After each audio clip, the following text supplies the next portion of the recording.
நான் கேட்டு தாய் தந்தை படைத்தாரா? இல்லை என் பிள்ளை என்னை கேட்டு பிறந்தானா?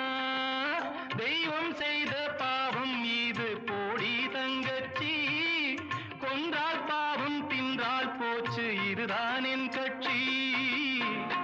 ஆதி வீடு அந்தம் காடு இதில் நான் என்ன, அடியே நீ என்ன ஞான பெண்ணே? வாழ்வின் பொருள் என்ன, நீ வந்த கதை என்ன? தெய்வம் தந்த